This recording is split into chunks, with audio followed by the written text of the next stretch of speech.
Hey there, my name is Ash Shukla. I originally came here from India with $20 and not a word of English, and I am fortunate to serve small business owners.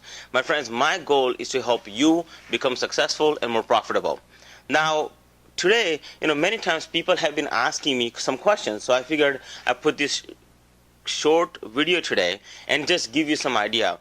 Now this video is for those people who want to know, what type of revenue streams are out there. Maybe you are a full-time working person who is looking to go into business, or maybe you are a small business owner who is just trying to see what are the possibilities of making different revenues. So I thought I put this together called Streams of Revenue, and welcome to Streams of Revenue. And I'm going to go through everything with you in detail so you understand it, and then give you a exclusive invitation to a webinar where I'm going to go through even more details, so that way you'll get to understand exactly how things work and get a total clarity. Okay, now people have been asking me, Ash, what are the revenue streams or income streams I can take advantage of? Now before I answer the question, we have to understand one thing.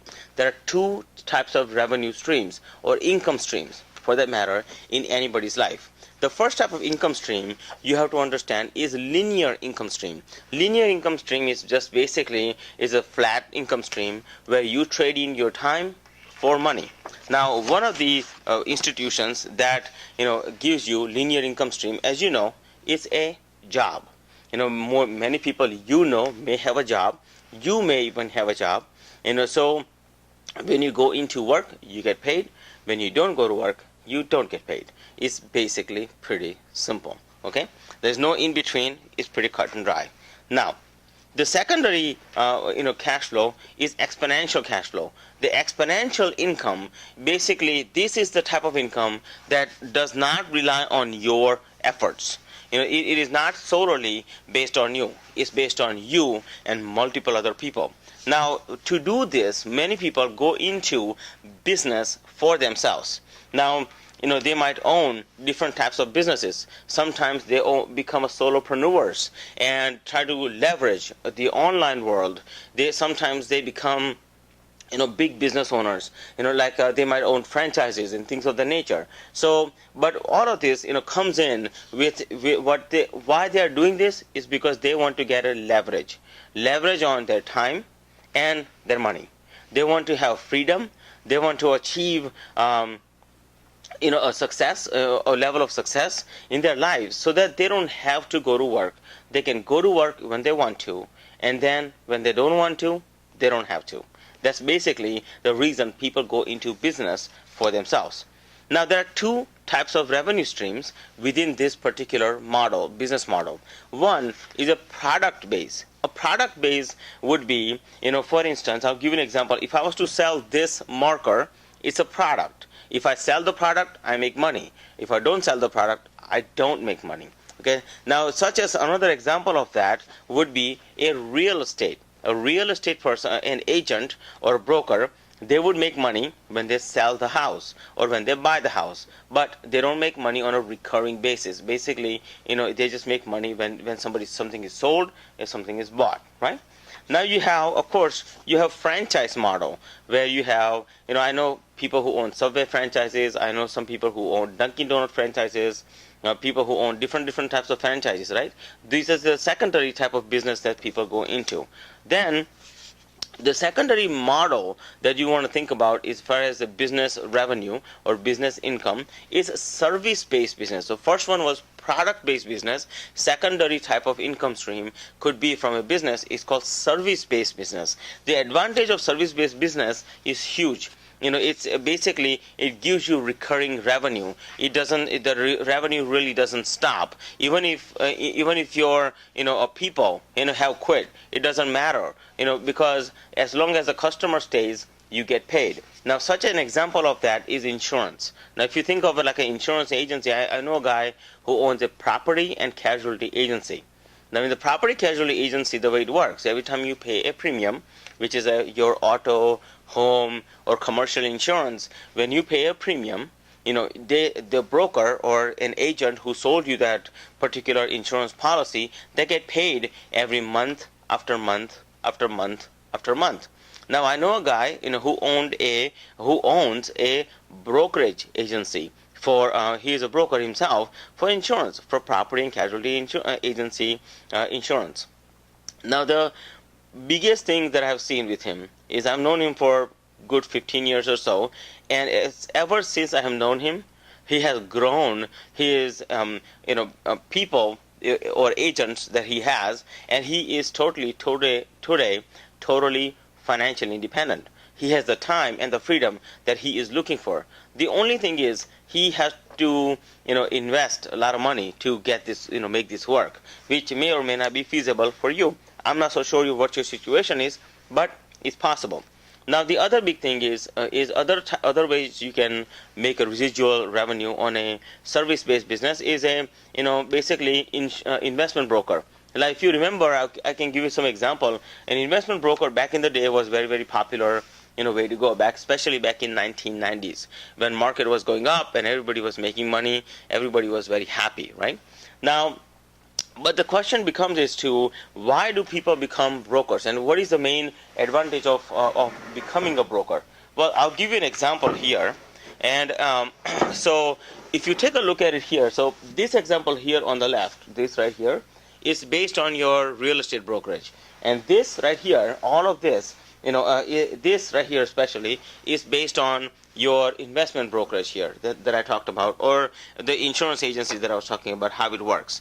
So just to give you an example of how it works, assume that you have $1 million in $1 million of sales every month going on, whether it's a real estate broker or an investment. Okay, now as a real estate broker, $1 million in sales. So let's say the way you set up your structure as a broker, you have a key person that you have either hired or put them on a contract or something, and somehow you made the deal with them, but they are able to go out and get 2 people, and then they are all getting a whole bunch of people, right? So basically you're creating an infrastructure where sales happen regardless whether you are there or not.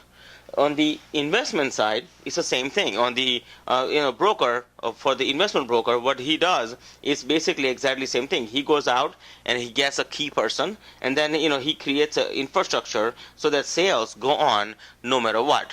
So the question becomes is, what is the difference, right? So what's the difference? Well, let me give you the understanding.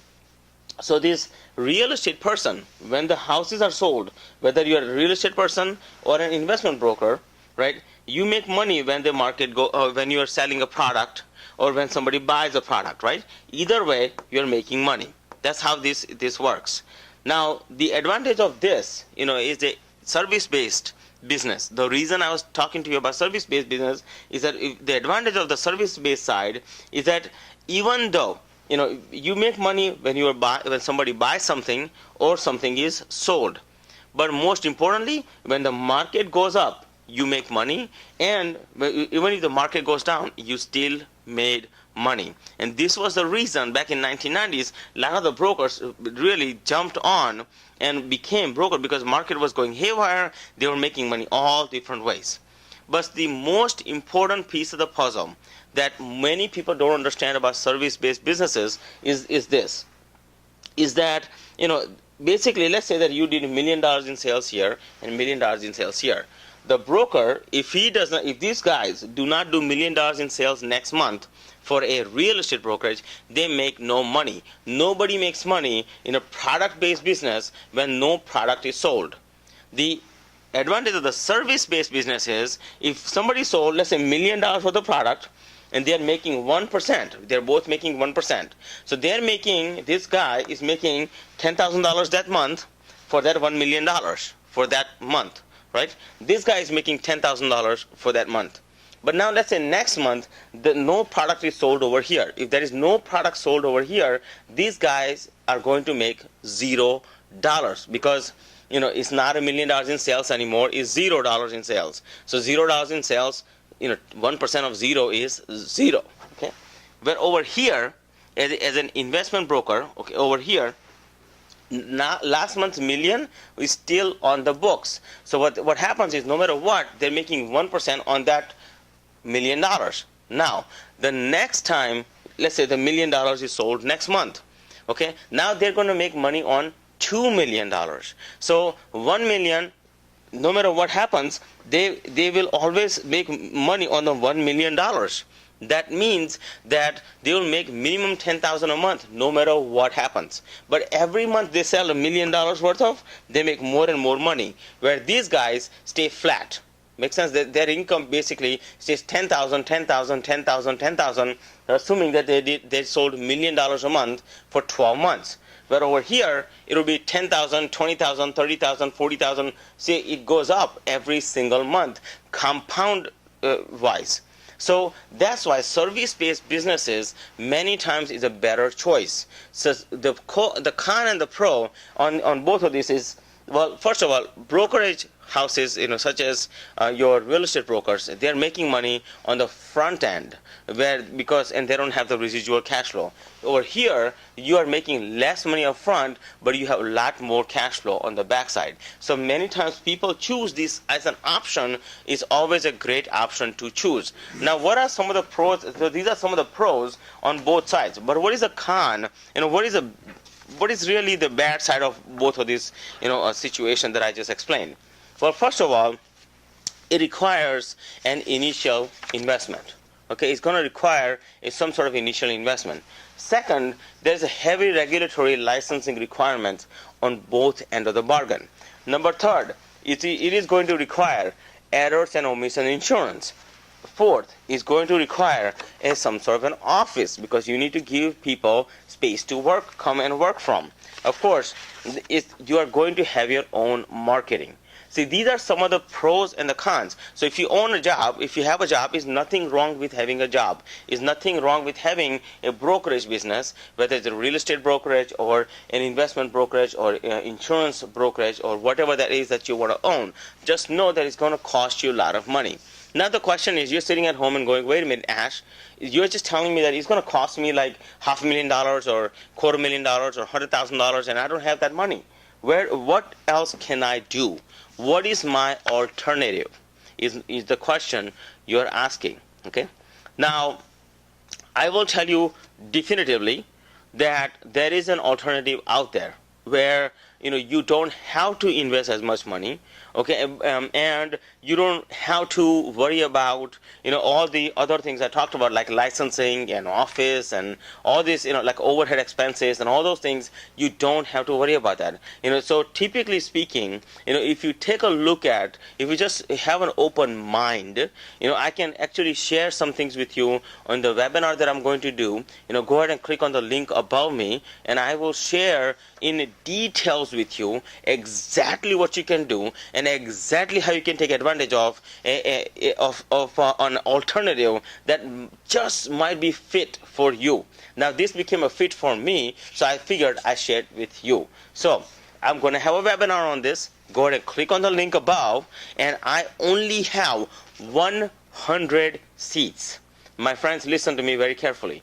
I have over 15,000 people on my email list. I have over 5,000 people on my Facebook page, and of course I have multiple Facebook pages. So when it comes to people, this is going to get filled. So I would highly recommend you to go above, click on the link, put in your name and your email address, and make sure you register for the webinar that's coming up. If you have any questions yourself personally and you want me to answer them for you, go here at the bottom on this there are links over here. You can make comments and ask questions right underneath this video, and I'll be happy to answer any of them for you. If you want to personally call me, look around. There is a phone number on my website, even underneath this video and things like that. Just go ahead and call me also. You can call me on my cell phone, no problem, okay? So with that in mind, I want to say thank you so much for listening to Streams of Revenue.